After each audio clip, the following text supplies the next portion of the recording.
Bonjour et bienvenue dans un nouvel épisode de l'Inde et la gauche mondiale. Si vous découvrez l'émission, n'oubliez pas d'appuyer sur le bouton d'abonnement.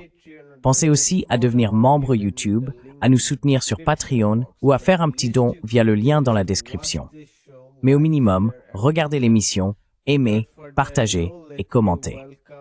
Sans plus tarder, permettez-moi d'accueillir notre invité de ce soir, Arnold Auguste. Arnold est un auteur, journaliste et analyste politique canadien basé à Montréal, au Québec. Il a beaucoup écrit pour des médias comme le Global Times et la Monthly Review.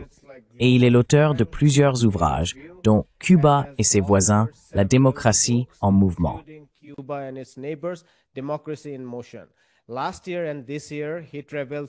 L'année dernière et cette année, il a voyagé à travers le Xinjiang, un autre nom pour le Tibet, documentant une partie de ce qu'il y a vu. Aujourd'hui, nous allons parler de son expérience en Chine. Arnold, bienvenue dans l'Inde et la gauche mondiale. Merci beaucoup de m'avoir invité, George. Je voudrais parler de ce que vous avez vu au Tibet et plus largement en Chine. Mais peut-être pourrions-nous commencer par toute la propagande occidentale à propos de la Chine en général et par la manière dont le Tibet y joue un rôle central depuis 1959.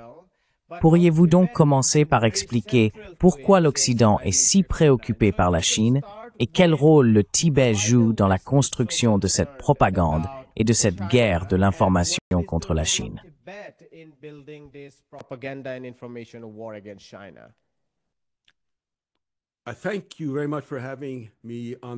Merci beaucoup de m'avoir invité à l'émission.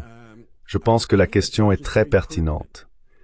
La Chine s'est tellement développée au cours des dernières décennies que même l'Occident doit reconnaître ses progrès. L'extraordinaire modernisation qui a eu lieu en Chine, le fait que même la Banque mondiale le reconnaît. Depuis 1968, en peu de temps, la Chine a sorti 800 millions de personnes de l'extrême pauvreté. C'est une étape historique remarquable, non seulement pour la Chine, mais aussi pour le monde.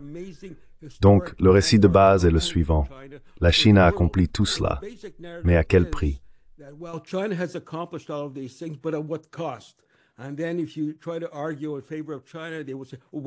Et puis, si vous essayez de défendre la Chine, on vous dira « Et le Tibet alors ?»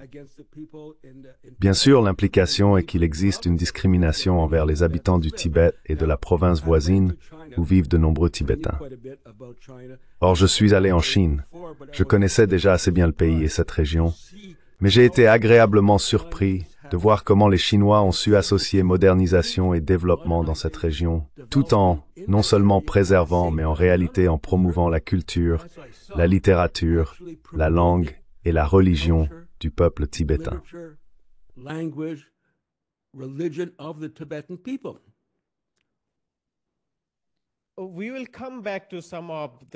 Nous reviendrons sur certains points concernant la modernisation et la préservation de la culture.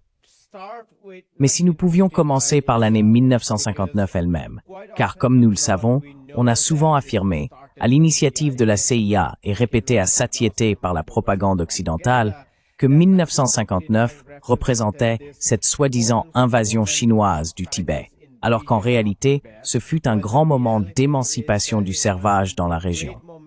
Donc, si vous pouviez nous parler de la signification de 1959 et de l'intégration du Tibet dans le projet socialiste chinois, je pense que ce serait une excellente manière de poser le contexte pour la suite de notre discussion.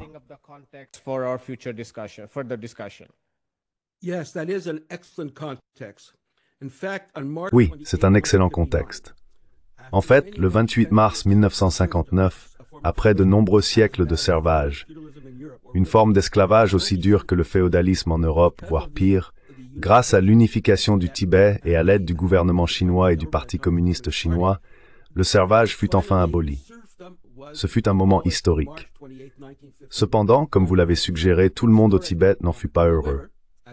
Au contraire, ceux qui avaient profité du système pendant des siècles, les propriétaires de serfs ou les membres de la théocratie, décidèrent de mener une lutte armée contre ces progrès, malgré la volonté de la grande majorité du peuple tibétain.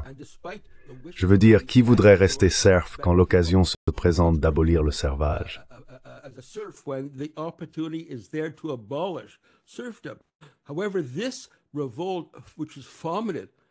Cependant, cette révolte, fomentée et encouragée par les États-Unis, a été vaincue. Que s'est-il donc passé? Le Dalai Lama, qui bénéficiait du soutien de la CIA depuis le début, a été contraint d'admettre sa défaite, puis s'est enfui en Inde, où il réside aujourd'hui en tant que prétendant illégitime au titre de dirigeant du Tibet. Voilà la signification de mars 1959. Bien sûr, nous pourrions en reparler plus tard. Cela a encore des répercussions aujourd'hui, car le Dalai Lama a eu 90 ans il y a quelques mois, et le Premier ministre indien Modi lui a adressé un message de félicitations à cette occasion, ce à quoi les Chinois ont réagi assez vivement.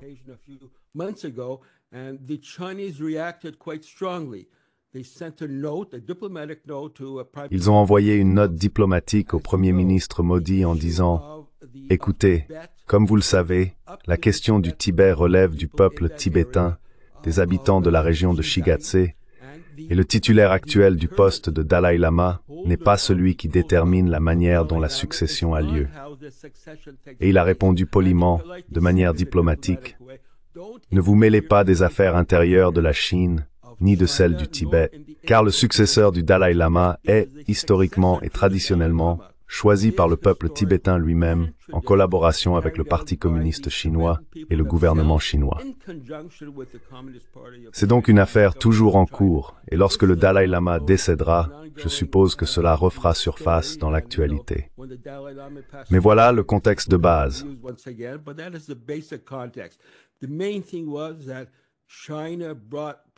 L'essentiel, c'est que la Chine a sorti les gens du féodalisme, de la servitude, et s'est énormément développée. Je veux dire, tout récemment cette année, la Chine célèbre les 60 ans de la création de la région autonome de Xi'an. Et pendant cette période, de 1965, année de sa fondation, à 2024, le revenu par habitant a été multiplié plusieurs fois. L'espérance de vie est passée de 35 à 72 ans. Et il existe de nombreux autres exemples. Par exemple, le nombre d'écoles est passé de 1828 en 1965 à environ 3600 aujourd'hui. Ce sont donc là quelques-uns des progrès majeurs réalisés dans cette région depuis la création de la région autonome, il y a 60 ans.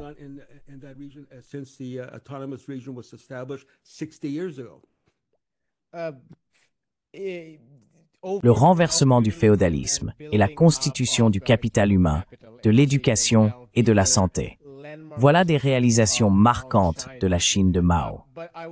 Mais je souhaite également aborder la Chine post-réforme.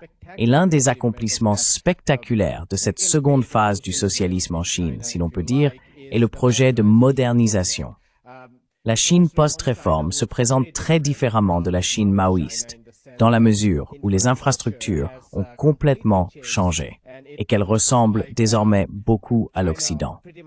Mais le Tibet est tout autre, bien plus spectaculaire, dans le sens où il est écologiquement beaucoup plus fragile, si je puis dire. Et la direction chinoise reconnaît cet équilibre, si l'on veut, entre écologie et développement. Donc, si vous pouviez nous parler de ce que vous avez observé en matière de projets de modernisation de la Chine au Zhejiang et au Tibet, et de la manière dont ils ont tenté d'équilibrer ces deux responsabilités, l'écologie d'un côté et le développement de l'autre. Je pense que ce serait très intéressant.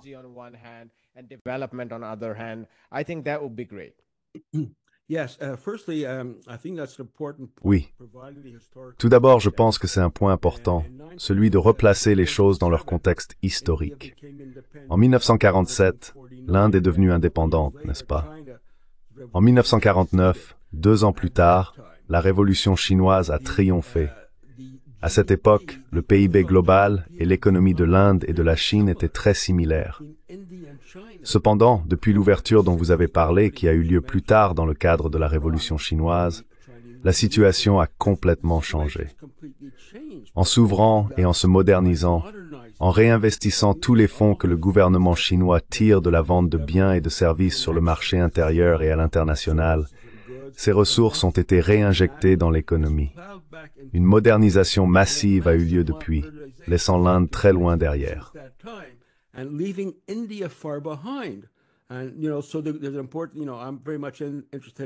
Et vous savez, il y a un point important ici. Je m'intéresse beaucoup à l'Inde, et cela soulève la question du rôle que l'Inde devrait jouer à l'avenir pour le bien-être de son peuple. Maintenant, en ce qui concerne l'environnement, nous avons visité de nombreux endroits au Xizang, et nous avons vu comment même dans cette région reculée et difficile d'accès, le gouvernement chinois, en collaboration avec les autorités locales de la région autonome, construit d'importantes sources d'hydroélectricité, une énergie propre. Nous avons vu d'immenses panneaux modernes utilisés pour transporter l'électricité, remplaçant les formes d'énergie produites à partir du charbon et d'autres matériaux nuisibles à l'environnement.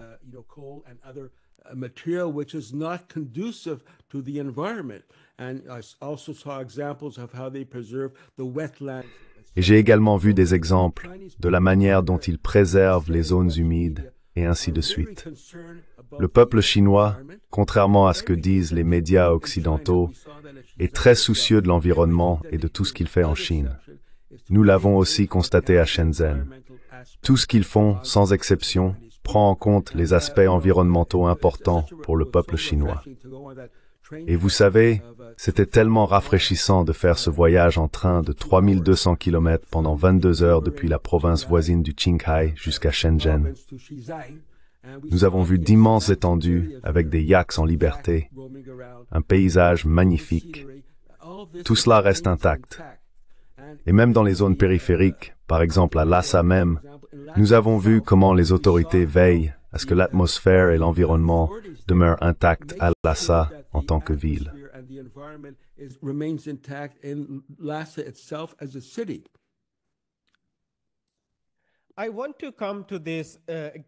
Je veux revenir sur ce cliché occidental de l'invasion culturelle ou de l'éradication culturelle, quel que soit le terme que vous préfériez, souvent associé au Tibet. Comme vous l'avez mentionné dans votre réponse précédente, au Tibet, le monastère était profondément lié au féodalisme. Une partie de ce clergé et de cet ordre ecclésiastique était donc rattachée à la classe des propriétaires terriens, les élites. La révolution chinoise, bien sûr, a brisé l'épine dorsale de cette structure sociale. Mais cela a ensuite été déformé et présenté comme un cas d'éradication culturelle.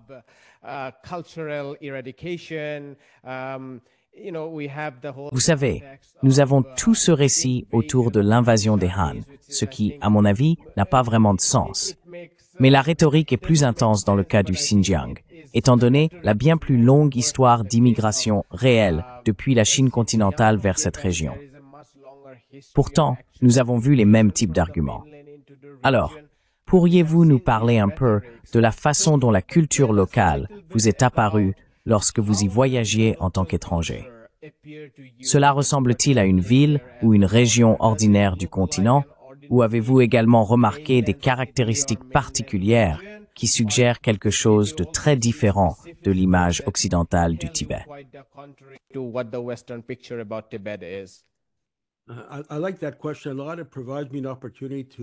J'aime beaucoup cette question. Elle me donne l'occasion de... je vais présenter deux exemples. Le premier concerne les institutions que nous avons vues à Lhasa, des institutions culturelles et autres. Et le second est une école en internat que nous avons visitée, car le prétendu génocide culturel, selon l'Occident, se déroulerait dans ces écoles. Permettez-moi donc d'aborder les deux. Commençons par le premier point, les institutions. À Lhasa, nous avons visité environ 5 ou 6 endroits différents. L'Université du Tibet, un musée qui abrite des manuscrits retraçant des milliers d'années d'histoire et de société tibétaine, et ainsi de suite. Par exemple, à l'Université du Tibet, la langue d'enseignement est le tibétain. Il existe également un autre institut qui conserve des manuscrits et des documents remontant à des millénaires d'histoire tibétaine, ouvert à la consultation de tous.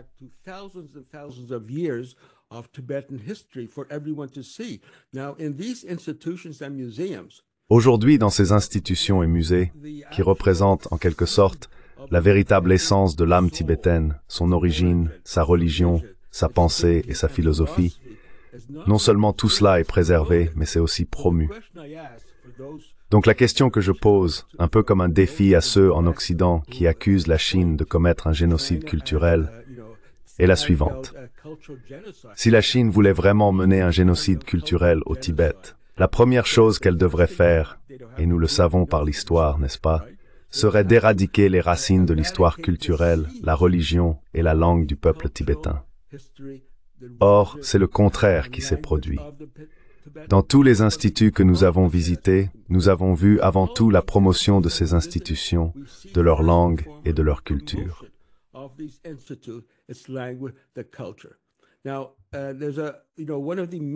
Maintenant, l'un des principaux récits que l'on entend assez souvent, il revient de temps en temps, est que la Chine s'est tellement développée.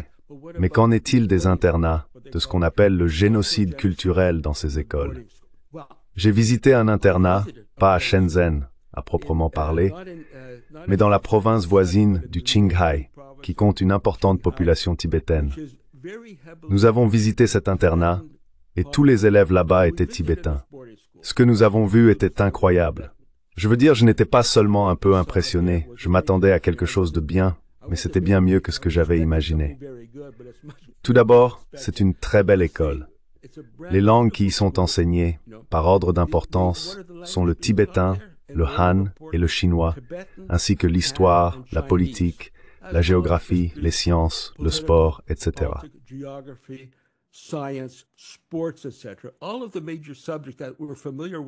Toutes les grandes matières que nous connaissons en Occident y sont enseignées, mais la priorité absolue est la langue tibétaine, et bien sûr son histoire. C'était une visite très importante. La qualité de l'internat est phénoménale. Je veux dire, nous avons eu des internats où les peuples autochtones, les peuples originels du Canada et des États-Unis, ont été placés dans des écoles résidentielles. C'était un génocide culturel. Si vous voulez un exemple, allez au Canada et aux États-Unis et regardez le génocide culturel commis contre les peuples autochtones là-bas. Dans cette école, par exemple, ils ont de magnifiques dortoirs, 4 dortoirs, 4 lits par dortoir, et ils ont même pris en compte le fait que la région est assez froide.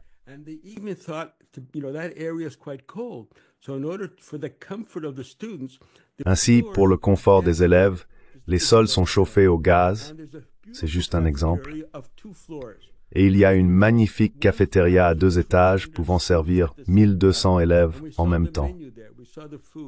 Nous avons vu le menu, nous avons vu la nourriture.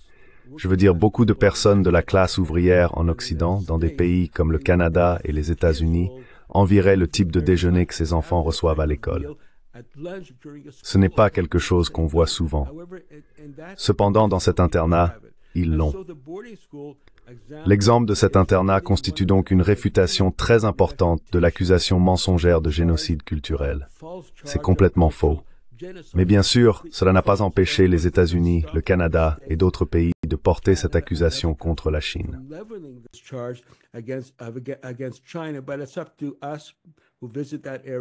Mais c'est à nous, qui visitons cette région, de veiller à ce que la vérité sur l'internat soit préservée.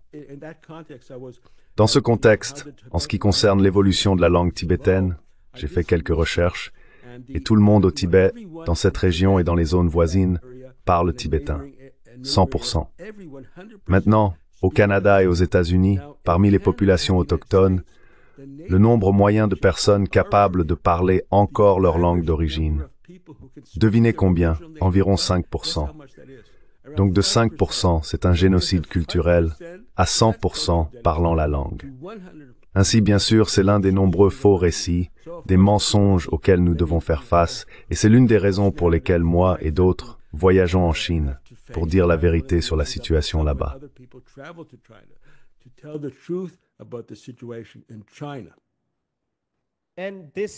Et cela vous a frappé, même si vous venez du Québec, qui possède un héritage très distinct issu de la tradition française et qui a été entouré par ses mères anglicisées, si l'on peut dire, n'est-ce pas?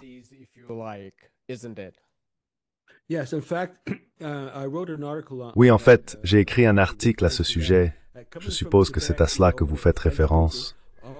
Venant du Québec, vous savez, francophone, Notre culture, notre langue, notre histoire, la poésie et plus récemment le cinéma, tout cela remonte au XIXe siècle, à des gens qui ont immigré de France vers le Québec. Donc il y a cette histoire, cette tradition. Nous avons notre propre cinéma, nos propres films, notre poésie, nos romans, nos essais, nos chanteurs, notre musique, et ainsi de suite, qui sont québécois, qui sont le Québec. Maintenant, malheureusement, malgré les tentatives des gouvernements canadiens et québécois de protéger cette tradition, ce patrimoine du Québec, nous sommes inondés, je ne veux pas employer de mots grossiers, mais nous sommes inondés par les stars américaines, les personnalités américaines, les chanteurs et tout le reste. C'est un flot continu. Cela ne s'arrête jamais. It's a continuous flow. We can't, there's no end to it. Taylor Swift, etc., etc. How do they get into Canada? Taylor Swift, etc., etc. Comment arrive-t-il au Canada? Tout d'abord, tout le monde au Canada a accès à CNN. Donc nous recevons cela de CNN et d'autres programmes consacrés à la promotion culturelle. Et puis même les médias canadiens sont tellement serviles qu'ils promeuvent eux aussi ces stars américaines. Ainsi, tous nos poèmes, poètes, musiciens, personnalités, etc., ne sont qu'une sorte de note de bas de page dans la lutte quotidienne et continue pour préserver notre propre patrimoine culturel. C'est pourquoi, lorsque je suis allé au Tibet, j'ai vu que c'était l'inverse. C'est ce qu'il nous faut au Canada.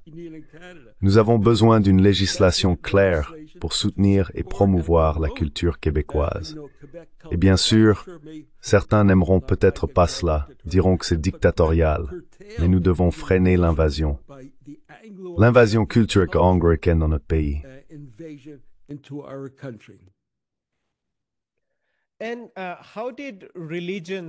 Et comment la religion vous a-t-elle frappé au Tibet? Je pose la question en raison d'une histoire complexe. Bien sûr, une partie de la confrontation entre la religion et l'État chinois relève de la propagande. Il est faux et propagandiste d'affirmer qu'en Chine, les gens n'ont absolument aucune liberté religieuse. Mais une autre partie découle d'une longue histoire de conflit entre l'État et les ordres religieux, qui n'a pas commencé avec la révolution socialiste. Elle remonte en réalité à la dynastie Qing. Le phénomène s'est véritablement intensifié après les réformes de 1890 en Chine, lorsque le projet de modernisation, qui nécessitait des terres et la reconstruction des écoles, est entré en collision avec le droit des ordres ecclésiastiques à la propriété foncière. Et c'est ainsi que les choses ont évolué.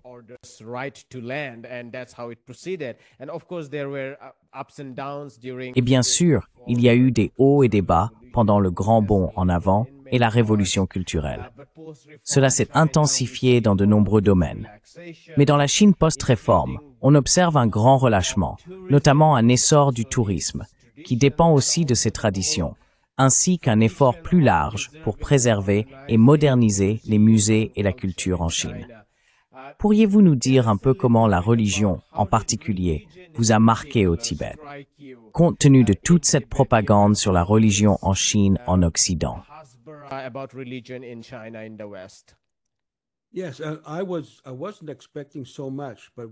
Oui, je ne m'attendais pas à autant.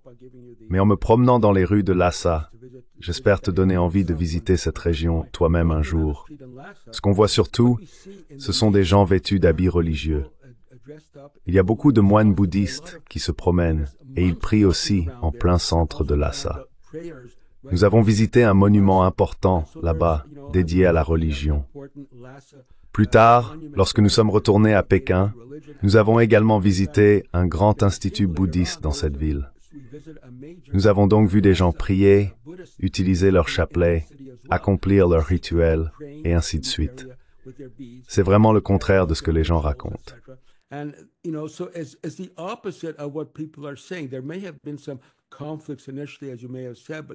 Il y a peut-être eu quelques conflits au départ, comme vous l'avez mentionné, mais cela a été résolu. Désormais, la participation est totale et libre pour que chacun puisse pratiquer sa religion.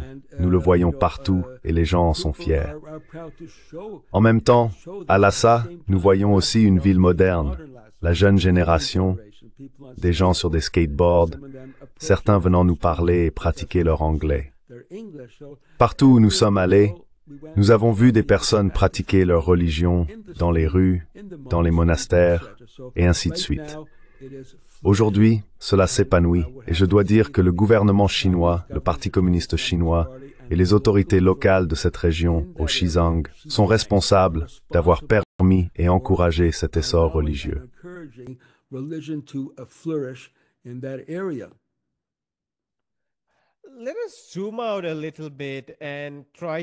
Prenons un peu de recul et essayons de placer le Tibet au centre de la révolution socialiste chinoise, ou la révolution chinoise au sein du Tibet. Je suis très curieux, après avoir lu certaines de vos réflexions. J'ai constaté que vous avez également souligné un point que beaucoup d'entre nous ont déjà évoqué. La Chine a remarquablement réussi à intégrer des contraires, si l'on peut dire. Le marché et l'État, une combinaison harmonieuse et un équilibre entre les deux, le public et le privé, la tradition et la science, l'accumulation et la redistribution. Nous pourrions continuer encore longtemps à propos de ces combinaisons soigneusement équilibrées d'opposés apparents. Dans ce contexte, comment définiriez-vous le Tibet aujourd'hui, tel que vous l'avez perçu, en tant qu'observateur extérieur, bien sûr, dans la direction plus large vers laquelle se dirige la révolution socialiste chinoise?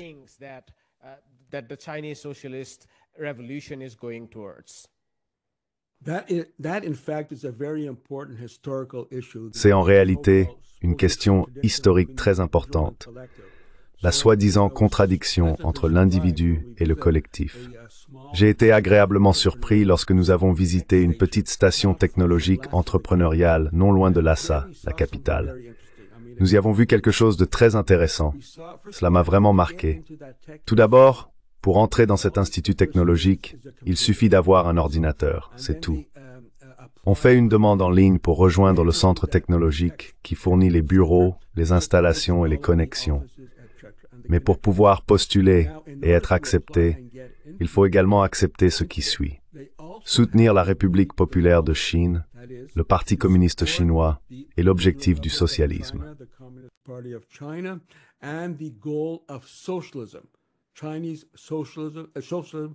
Le socialisme chinois avec des caractéristiques chinoises, c'est une condition d'admission à laquelle ils doivent souscrire.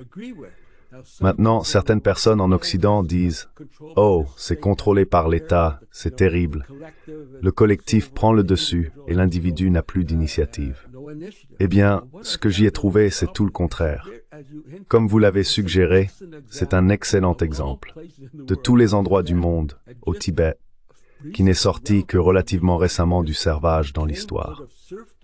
Voilà, sous nos yeux, un exemple de la manière dont la Chine, à mon avis, gère avec succès cette contradiction historique entre le collectif d'un côté et l'individu, l'État et l'individu. Maintenant, donc ces jeunes gens vont principalement dans cette école.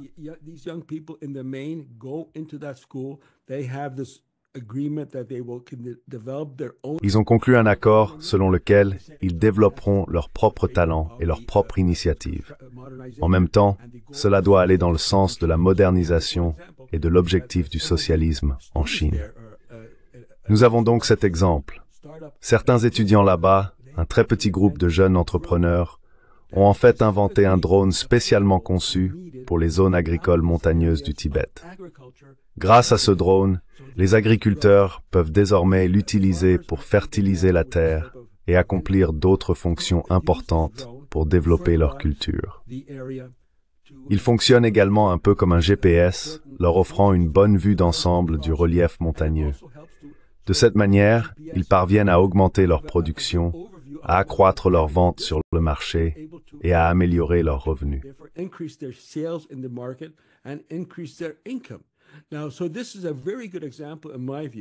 C'est à mon avis un très bon exemple de la manière dont s'exprime cette contradiction historique entre le collectif et l'individuel. L'État est présent avec cette entité entrepreneuriale en plein Lhasa. Les individus s'y rendent et peuvent développer leurs propres talents. Ils ont la satisfaction d'inventer un drone capable d'aider leurs compatriotes tibétains dans les zones montagneuses, tout en gagnant un revenu solide grâce à la vente de ces drones aux agriculteurs. Donc je veux dire, c'est en quelque sorte un retournement de l'histoire. Le Tibet étant peut-être la région la plus arriérée avant 1951, une société féodale, une société de serfs, où environ 95% de la population était des serfs et 5% les propriétaires de serfs et les théocrates.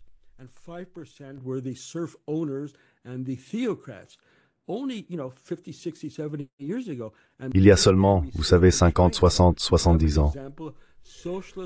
Et là, nous voyons en Chine un exemple de socialisme aux caractéristiques chinoises. La Chine, en collaboration avec le gouvernement central et les autorités locales, résout ce problème historique dans ce domaine particulier, rendre l'individuel et le collectif compatibles. À mon avis, le socialisme d'État et les initiatives individuelles ne sont pas incompatibles. En fait, ils se complètent. L'État est là pour aider à développer et encourager l'initiative individuelle. Et l'initiative individuelle, lorsqu'elle est guidée par un gouvernement tel que celui que nous avons en Chine, contribue à la modernisation et au développement du socialisme en Chine. Ce fut une expérience formidable. Je ne m'attendais pas à voir un modèle de socialisme aux caractéristiques chinoises au Tibet, dans une région qui sortait tout juste du féodalisme.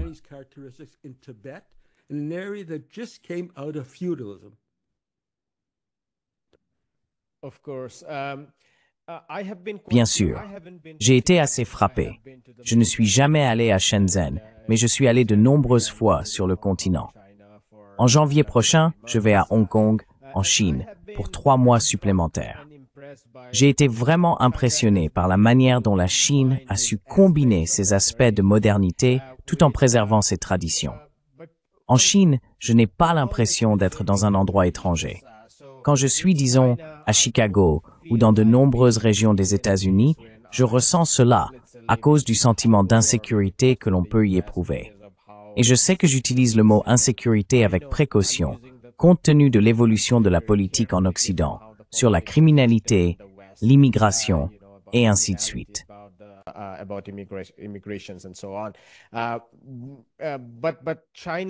Mais la Chine a réussi à combiner ces aspects, de sorte que nous ne subissons pas les inconvénients de la vie dans un pays du Sud global comme l'Inde d'un côté, et de l'autre, nous ne ressentons pas un manque de communauté.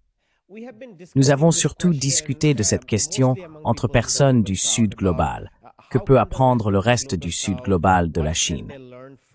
Mais en réalité, je voudrais modifier un peu la question, puisque vous venez de l'Occident. Je voudrais vous demander, étant donné que la Chine a tant appris de l'Occident et s'est adaptée pour améliorer la vie de son propre peuple, tandis que l'Occident semble réticent à apprécier ou à apprendre de la Chine, selon vous, qu'est-ce que l'Occident pourrait apprendre de la Chine pour faire face aux difficultés qu'il rencontre actuellement?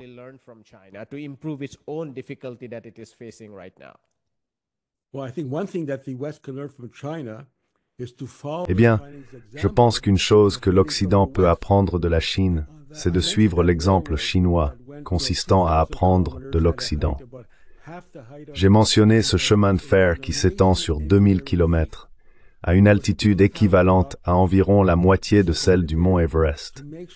C'était un exploit d'ingénierie remarquable. 2000 médecins y ont participé pour s'assurer que les ouvriers ne souffraient pas du manque d'oxygène ni d'autres problèmes. Ce chemin de fer se distingue comme un excellent exemple de ce qu'il est possible de réaliser. Mais sa construction a été très difficile. Ils ont dû, par exemple, le bâtir sur le pergélisol, ce qui signifie qu'il existe une couche sous la surface qui reste gelée toute l'année. Alors qu'ont-ils fait en Chine? Ils sont allés en Alaska pour voir comment les habitants y faisaient face aux problèmes du pergélisol et du transport.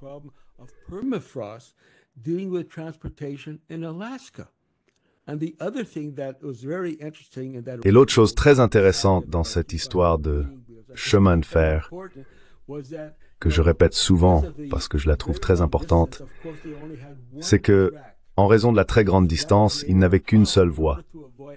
Cela posait donc un problème. Pour éviter les accidents, qu'ont-ils fait pour s'assurer que la communication entre les trains allant et venant soit si efficace qu'il n'y ait pas de collision? Ils sont allés en Allemagne, dans une ville dotée d'un immense réseau ferroviaire où de nombreux trains convergent vers la même gare. Ils ont utilisé ce type de système de communication, l'ont adapté à la Chine et l'ont appliqué au réseau ferroviaire chinois. Voilà donc la première chose que je dirais. C'est ironique, vous savez, d'apprendre de la Chine. It's ironic to, learn from China. One of the things one has to learn is how Il faut apprendre. L'une des choses qu'il faut apprendre, c'est comment la Chine apprend des autres. Je veux dire, dans mes échanges avec des camarades chinois dans le journalisme et tout cela, l'échange est très fluide. J'écris des articles pour des médias chinois. Je propose des articles, ils me répondent avec leur point de vue, et nous aboutissons à un article qui convient. Il y a donc ce respect mutuel, moi venant de l'Occident et eux de la Chine, un puissant pays socialiste. Je pense que c'est la première chose que les gens en Occident doivent apprendre. C'est la Chine, bien loin de ce qu'on dit, que la Chine est autoritaire et tout cela. La Chine est très, très modeste. Vous savez, ils se sont tellement développés et tout ce qu'ils disent au monde, c'est, vous savez, ne nous suivez pas.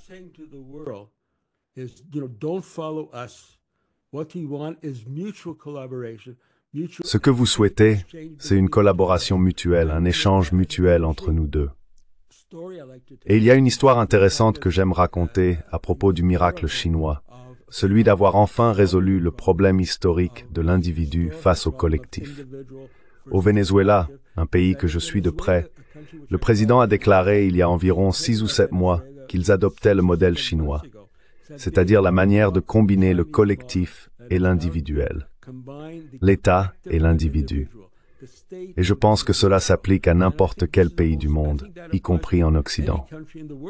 Si les gens cherchent une nouvelle voie à suivre, oui, je pense que le modèle chinois est un bon exemple.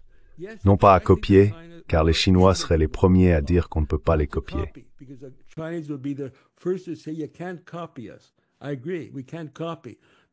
Je suis d'accord. Nous ne pouvons pas copier.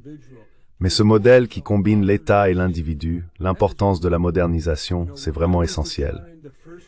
Lorsque je suis allé en Chine pour la première fois en 2003, il y a longtemps, j'ai été stupéfait. Je m'attendais à quelque chose de nouveau, mais j'ai été impressionné en arrivant là-bas en 2003 par les infrastructures en Chine. C'était en 2003, et c'était déjà si moderne.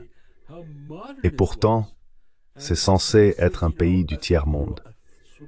De 2003 à 2025, le pays s'est encore davantage développé. Et ce n'est pas seulement dans les grandes villes, dans les plus petites aussi, le développement se poursuit. La modernisation est en cours partout.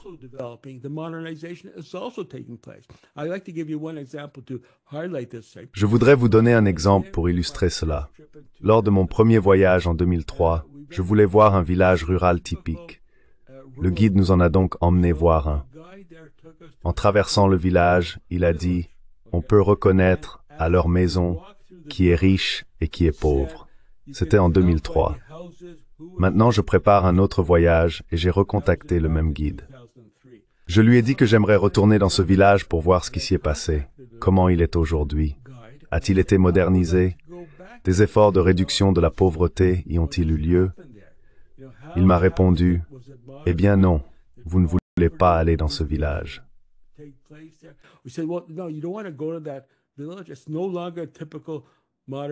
Ce n'est plus un village typique. Les villages ont été complètement modernisés.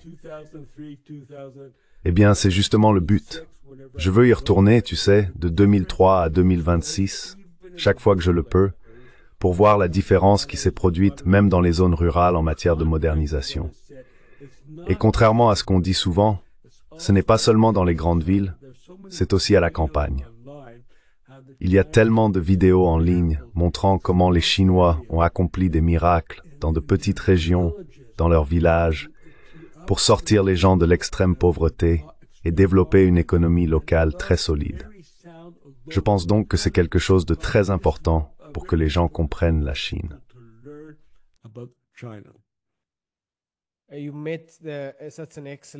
Vous avez fait un excellent point à propos de l'apprentissage auprès de la Chine, sur la manière d'apprendre du monde extérieur. Si je pouvais ajouter une note de bas de page, ce serait « Apprenez du monde extérieur », mais ajoutez aussi votre propre innovation. La Chine, comme vous le savez, a innové et s'est engagée très directement avec les institutions occidentales, même avec le FMI. Mais elle n'accepte pas tout ce qu'on lui dit. Elle accepte de manière sélective, par exemple, la réduction des tarifs douaniers. mais elle n'accepte pas le contrôle total de ces marchés de capitaux, pour ne citer qu'un exemple. Et cela, je pense, conduit à ce qu'ils appellent le socialisme aux caractéristiques chinoises. J'ai été assez frappé en Chine par la curiosité des gens, et je ne parle même pas de ceux du gouvernement, mais des gens en général, leur curiosité à l'égard du monde extérieur.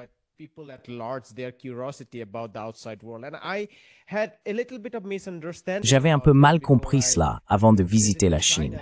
Je savais à quel point la Chine est vaste, que la plupart des gens ne parleraient pas anglais et que presque tout est disponible à l'intérieur, même du pays. Mais j'ai été frappé par la curiosité des Chinois envers le reste du monde. Ils sont très curieux sur le plan politique et en matière d'idées, ils sont très ouverts. Et comme vous l'avez dit, les Chinois sont très modestes. Ils sont forts, ils sont devenus de plus en plus confiants, mais ils restent extrêmement modestes et curieux. Je pense que le reste d'entre nous, le reste du monde, devrait certainement en tirer des leçons. Arnold, si je pouvais conclure en vous demandant de décrire un peu, en tant que personne de gauche,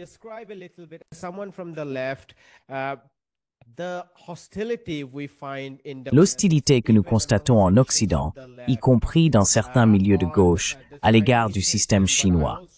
Mais je voudrais aussi inclure dans cette même question des pays comme Cuba et le Venezuela, sachant que le Venezuela a littéralement été soumis à un siège considérable. Je veux dire qu'il a subi des sanctions, de la propagande et des menaces de guerre avec des troupes massées à proximité. Récemment, le président Trump a vraiment intensifié les choses de diverses manières, notamment en détruisant ses bateaux et même en impliquant la question du prix Nobel. Donc si vous pouviez conclure cette discussion en partageant vos réflexions, à partir de votre expérience de militant de gauche, dialoguant avec d'autres militants de gauche en Occident, sur cette hostilité envers les États socialistes réellement existants, je pense que ce serait une bonne façon de terminer.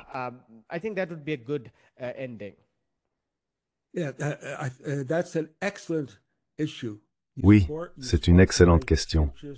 Tu as éveillé mon intérêt, ou plutôt mon besoin, de dire quelque chose d'important.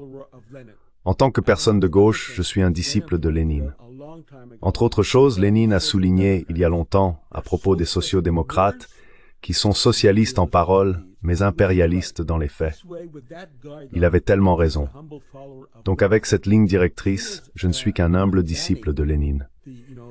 Dès que Mamdani, la nouvelle étoile de la gauche américaine qui se présente à la mairie, a fait ses commentaires, ses contorsions opportunistes sur la question de la Palestine, tu sais, tôt ou tard, il devait finir par faire des déclarations disant qu'au moment même où les États-Unis essayent d'envahir ou de provoquer le Venezuela et Cuba, là à New York, il a dit, eh bien, il y a une dictature à Cuba et au Venezuela.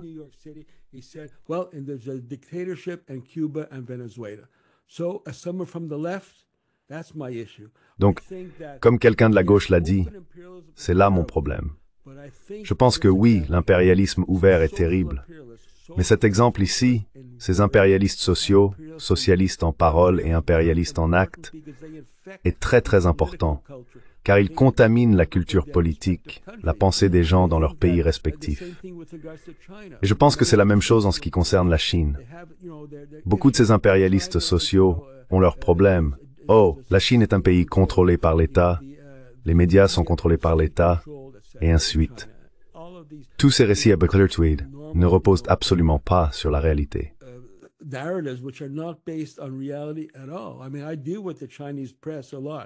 Je veux dire, je traite beaucoup avec la presse chinoise. Vous savez, la façon dont ils écrivent, ils sont tellement équilibrés et, comme vous l'avez mentionné, très intéressés par les étrangers et conscients d'eux. Et maintenant, beaucoup de gens en Chine parlent anglais. Donc nous pouvons avoir ce contact direct entre nous, en tant qu'étrangers, et eux en tant que Chinois. Je pense que la leçon importante à retenir, c'est que les gens ne devraient pas croire ce que l'Occident et leurs alliés social-impérialistes disent sur la Chine, le Venezuela, Cuba, et ainsi de suite. C'est vraiment une catastrophe de tomber dans le piège qui consiste à attaquer ces pays depuis la soi-disant gauche.